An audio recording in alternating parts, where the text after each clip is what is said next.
त्वमेव माता च पिता त्वमेव त्वमेव बन्धो च सखा त्वमेव त्वमेव विद्याद्रविणं त्वमेव त्वमेव सर्वं मम देव देव. श्री गोपाल कृष्ण महाराज की जय. बाबा गीतेमध्ये सांगितलं आहे शमो दम तप स्वच शांतिरार्जवमेवच ज्ञानम विज्ञानमास्तिक्यम ब्रह्मकर्म समाधीन. म्हणजे चांगल्या माणसाचं काम हे आहे की इंद्रिय आहेत आपले, इंद्रियाचं दमन करणे, मनाचं दमन करणे, ह्या मनाला आवरून धरणे, इंद्रियाला आवरून धरणे, इंद्रियाला वाईट गोष्टीकडे न जाऊ देणे आणि मनाला बी वाईट गोष्टीकडे न जाऊ देणे, असं हे जे तप आहेत याला तप म्हणतात. हे जे कर्म आहेत आपले त्याला तप म्हणतात. तर गीतेमध्ये सांगितलं आहे काही लोक कर्म करत असताना कर्मेंद्रियानी संयमे या असते मनसा स्मरण. कर्मेंद्रिय तर दाबून धरतात, कर्मेंद्रियाला दाबून धरतात, पण मनानं विषयाचं चिंतन करतात. कर्मेंद्रियाने संयमे या असते मनसा स्मरण इंद्रियार्थान विमूढात्मा मिथ्याचार असं उच्चते. त्याला श्रीकृष्ण महाराजानं मिथ्याचार म्हणलेलं आहे.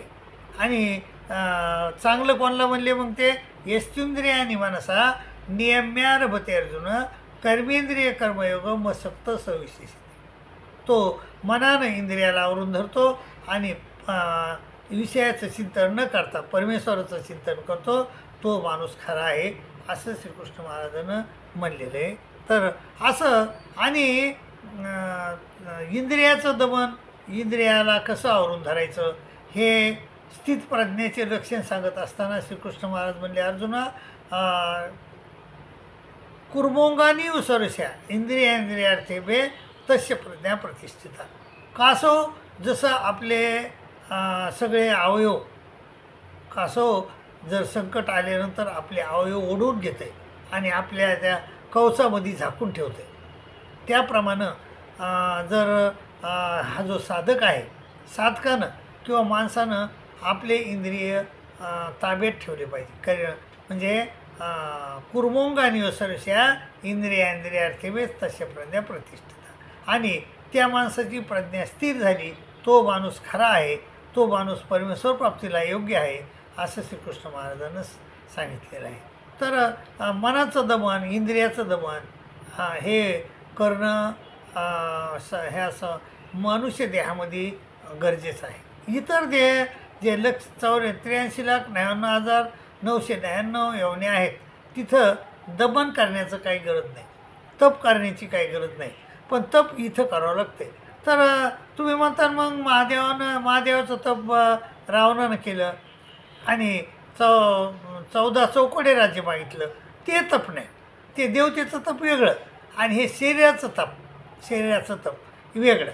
तर देवतेचं तप महादेवाचं तप त्या रावणानं केलं आणि 14 चौकडे राज्य मागून त्याला बी तपच म्हणतात. परंतु हे तप म्हणजे इंद्रियाचं मनाचं तप, मनाला आवरून धरणे आणि इंद्रियाला आवरून धरणे. तर एका ठिकाणी श्रीकृष्ण महाराजाला अर्जुनानं विचारलं द्यावं हे मंतर चंचल भीम कृष्ण प्रमाथी बलदृढम तस्याहम निग्रह म्हणणे वायुर्य सुदुष्करम. तर ते म्हणले हो बरोबर आहे अर्जुना तुझं, म्हणजे मन अतिशय चंचल आहे, ते ताब्यात येत नाही, परंतु असंशय महाभाव मनोदुर्निग्रहचरम. बरोबर आहे तुझं, मनोदुर्निग्रह आहे, परंतु अभ्यासेन तर कळते वैराग येण्याचं गृह्यते. अभ्यास कर, प्रयत्न कर आणि वैरागी कर, तर तुझं मन ताब्यात येऊ शकते. तर असं मनाला इंद्रियाला ताब्यात ठेवणं शमो दम तप स्वच्छ शांतिरार्जव शांती ठेवणं हे तप हे एका तपातच म्हणलं जातं आहे. परंतु गीतेमध्ये श्रीकृष्ण महाराजांना 3 तप सांगितलेत, शारीरिक, मानसिक आणि वाचिक. शारीरिक, मानसिक आणि वाचिक. ते म्हणले देव द्विज गुरु प्राज्ञे पूजनम शौच मार्जनम ब्रह्मचारी मनुष्यांचे शारीरम तप उच्यते.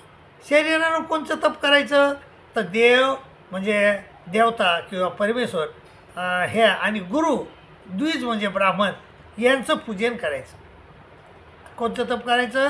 शरीरानं देवताचं, द्विज म्हणजे ब्राह्मणाचं आणि प्राज्ञ म्हणजे विद्वान माणसाचं पूजन करणं.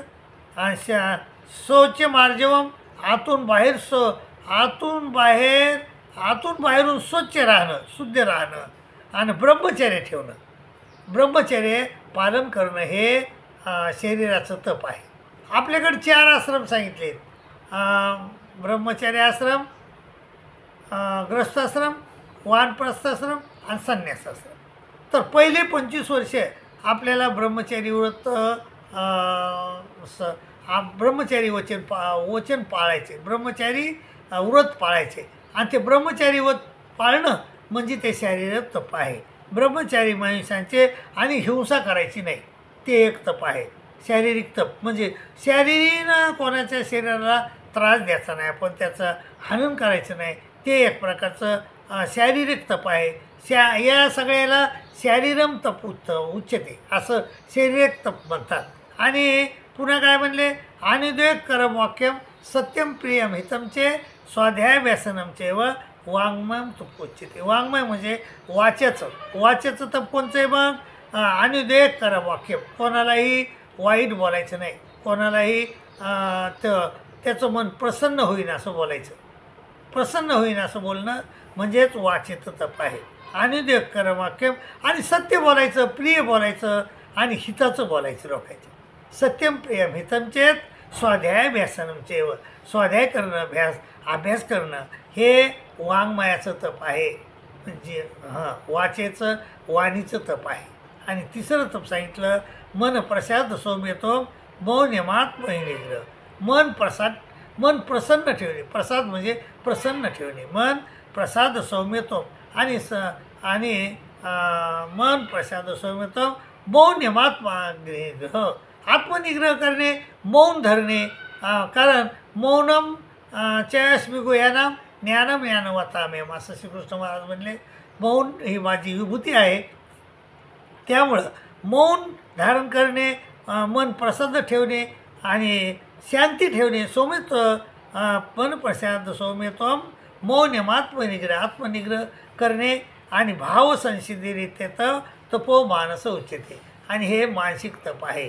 तर असे श्रीकृष्ण महाराजांना कोणते तप सांगितले? शारीरिक, मानसिक आणि वाचिक असे 3 तप सांगितले.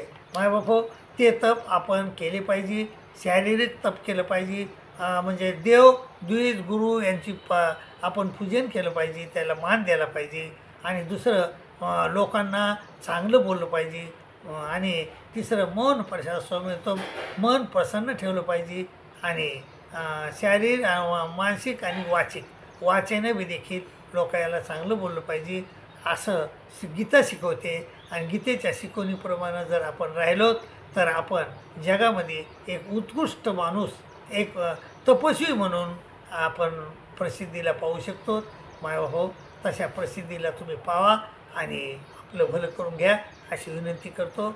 आणि दुसरी गोष्ट, आपला हा देवल ऑफिशियल ग्रुप आहे, त्या ग्रुपला सबस्क्राईब करा, शेअर करा, लाईक करा अशी विनंती करतो. आणि इथंच थांबतो. दंडोत प्रणाम, दंडोत प्रणाम, दंडोत.